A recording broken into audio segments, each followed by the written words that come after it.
Դեսպան Նարեկ Մկրտչյանը հանդիպել է ԱՄՆ առևտրի քարտուղարի տեղակալ, ԱՄՆ առևտրի քարտուղարության Միացյալ Նահանգների և արտաքին առևտրային ծառայության միջազգային առևտրի ադմինիստրացիայի հարցերով գլխավոր տնօրեն Դեյվիդ Ֆոգելի հետ։ Քննարկվել են Հայաստան-ԱՄՆ տնտեսական ու առևտրային համագործակցության խորացման հնարավորությունները։ Հուսով ենք, որ Հայաստանը տեսանելի հեռանկարում կվերադառնա հապկին լիարժեք մասնակցությանը, հայտարարել է կազմակերպության գլխավոր քարտուղարը։ Իման Խալիդ Ասմագամբեդովի խոսքով Հայաստանը եղել եւ մնում է հավաքական անվտանգության պայմանագրի կազմակերպության դաշնակիցը, հանրապետության լիարժեք մասնակցության համար դռները բաց են։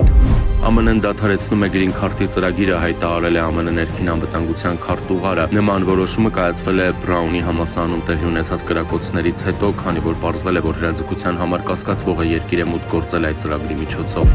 Բրյուսելում Եվրամիության գագաթնաժողովի առաջին օրը եվրոպացի առաջնորդները չեն կարողացել համաձայնության գալ Ուկրաինային օգնելու համար սառեցված ռուսական ակտիվներն օգտագործելու հարցում։ Այնուամենայնիվ, նրանք պատրաստակամություն են հայտնել Կիևին տրամադրել 90 միլիարդ եվրո վարկ Եվրամիության ընդհանուր բյուջեից։